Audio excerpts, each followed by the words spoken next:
तक नहीं किया गया, न उनके स्मृति में कोई स्मारक बनाए गए। ये कांग्रेस की नीति है। भूल गए उनको, जिन्होंने अपना बलिदान दिया, अपनी संपत्तियां छोड़ दी, अपने परिवारों को बर्बाद कर आंखों के सामने देखा है। फुलगांव हो गया तो जरा तो हम चिल्ला रहे हैं कि और कांग्रेसी हो, वापस भारत विभाजन का भी तो दर्द से बोलो जरा। ओ प्रियंका गांधी जी बडेरा क्रिश्चियन बन गई, वो तू भी तो जरा बोल इसके बारे में कि मेरे खानदान के लोगों ने भारत का विभाजन करा था और उसमें करोड़ों करोड़ हिंदुओं को कत्लेआम हुआ था उनके सानिध्य में। वो भी जरा याद करो। जनता के सामने बोलने का दुस्साहस करे कांग्रेस, क्यों नहीं करती है कांग्रेस? ये बोलना चाहिए उनको। इसलिए हमको भारतीय जनता पार्टी, भारतीय जनता युवा मोर्चे को आज देश के अंदर तिरंगा यात्रा निकालने का क्यों आवश्यकता पड़ी? 70 दशक हो गए आजादी के। 15 अगस्त 26 जनवरी मनाते हैं। कांग्रेस ने इन प्रोग्रामों को सरकारी बना के रख दिया। उनकी वो मानसिकता, उस समय ब्रिटिश हुकूमत की वो मानसिकता थी कलेक्टर वाली, आज भी वो कलेक्टर वाली मानसिकता इन ब्यूरोक्रेट्स में खत्म नहीं हुई है। सरकारी प्रोग्राम, अरे जनता का प्रोग्राम बनाओ, आजादी से जनता को जोड़ो, तो वो जोड़ने का काम नहीं है। मुझे अभी एक घटना मालूम पड़ी, मेरे एक साथी बता रहे थे, जनपद के सदस्य है, बोले हमारे यहाँ एक नया प्रैक्टिस IAS अधिकारी आया है, उसकी मानसिकता बता रहा हूं मैं ये भी इसका अवसर पर। वो बोलता है ये आजादी का कल पर्व मनाएंगे जनपद में, तो बोले जनप्रतिनिधि जो निर्वाचित है उसके अलावा किसी को नहीं बुलाना, पब्लिक को नहीं बुलाना, रूलिंग पार्टी के पदाधिकारियों को नहीं बुलाना, सिर्फ सरकारी प्रोग्राम। अरे बाप, आजादी का पर्व मना रहे हो और सरकारी प्रोग्राम? अरे ये तो जनता का प्रोग्राम होना चाहिए। जिस प्रकार नगर पालिका जब यहाँ खड़ी होकर कल झंडा वंदन करती है, जनता को बुलाती है, बच्चों को बुलाती है, मैं तो कहता हूँ पूरे सारे नगर को बुलाना चाहिए उसमें, और फिर झंडा वंदन होना चाहिए। ये पब्लिक का प्रोग्राम होता है। तो ये ऐसा, ये सिस्टम इन्होंने पूरा नेगेटिव बदल दिया है। प्रधानमंत्री नरेंद्र मोदी जी आए, आपने देखा होगा वो स्मरण क्रांतिकारी जो शहीद है, हमारे सैनिक सेना के जो बलिदान है, उनका स्मारक बनाया। अब इस दरमियान, इस दौर के अंदर वे विभाजन की का स्मृति दिवस के तहत जो शहीद हुए उसमें बहुसंख्य हिंदू, जिनके घर पार संपत्ति सब वहां चली गई, रह गई, उनको उनका भी स्मारक बनाने की तैयारी भारतीय जनता पार्टी की केंद्र के और प्रदेश की सरकारें कर रही है। तो हम उनका स्मरण कर रहे हैं, हम लोगों को चेता रहे हैं।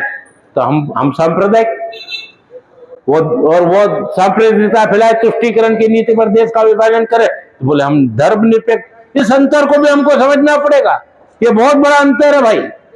आज मैं खुलकर बात कर रहा हूं कि वो धर्मनिरपेक्ष, और हम हिंदुत्व की बात करें खुल के, हम सनातन की बात करें खुल के, हम राम की बात करें खुल के, हम कृष्ण की बात करें खुल के, हम महाकाल की बात करें खुल के, हम दुर्गा की बात करें खुल के, तो हम सांप्रदायिक हो गए, भगवा आतंकवादी हो गए।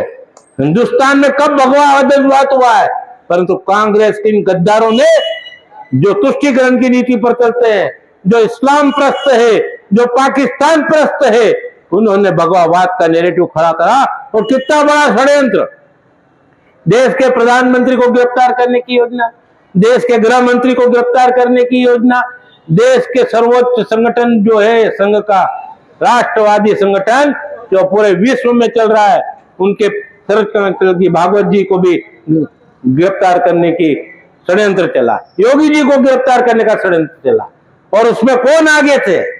वो इटली की एलिजाबेथ, पाक ईसाई प्रस्त पोप पाल की चेली सोनिया गांधी और उसका बेटा राहुल गांधी, उसकी बेटी प्रियंका गांधी, इन्होंने ये चाल चली।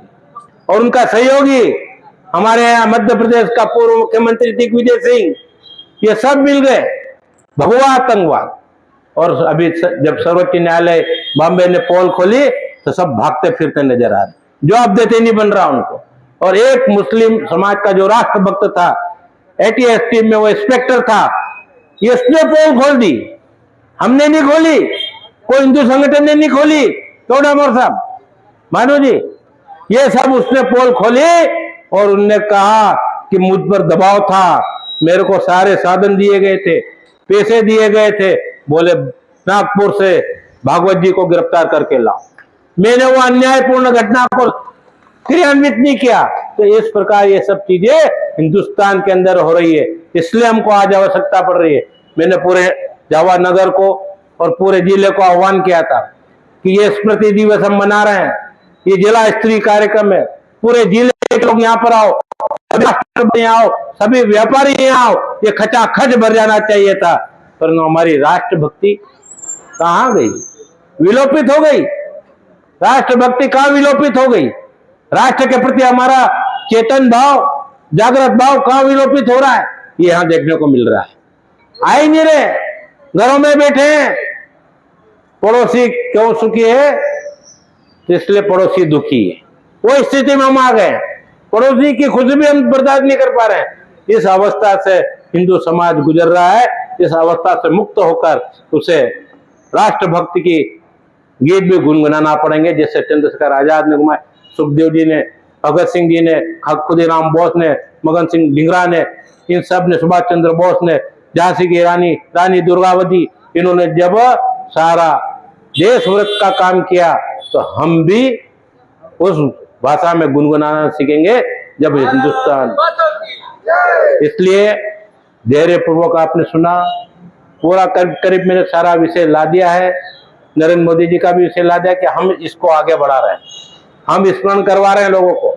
और ताजी घटना भी बता दी कि देश का सेना अध्यक्ष बोल रहा है कि युद्ध के बादल हिंदुस्तान की सीमा पर मंडरा रहे हैं।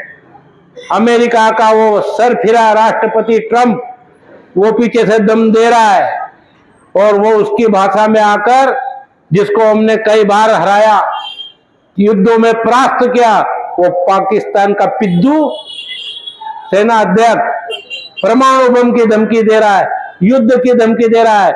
हमारा जाम कोट में जो तेल फिनरी का बहुत बड़ा हमारा कारखाना है, फैक्ट्री है, उसको नष्ट करने की बात कर रहा है।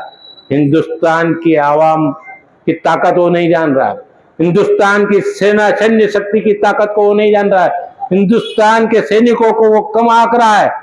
पाकिस्तान भी निपट जाएगा और अमेरिका भी निपट जाएगा। मैं तो इस मंच से खुले मंच बोल रहा हूँ कि ट्रंप तेरी दादागिरी खत्म होने वाली है। ये नरेंद्र मोदी है, मोदी है तो सब मुमकिन है।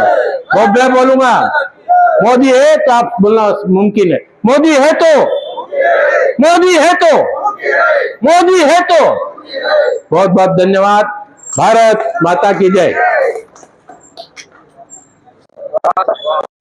कार्यक्रम के आधार के लिए मैं युवा मोर्चा के जिलाध्यक्ष आदरणीय कुलदीप जी चौहान को आगे करूँगा, आप आए और सभी का गलत करें। कुलदीप जी, मैंने कुछ गलत सभी से आगे। भारत माता की, भारत माता की, वंदे वंदे। आप सब इस कार्यक्रम में आए, मंडल के ज्येष्ठ सदस्य, युवा मोर्चा, भारतीय जनता पार्टी एवं मंच पर सभी पदाधिकारी, आप सबका बहुत बहुत आभार, धन्यवाद। चलो।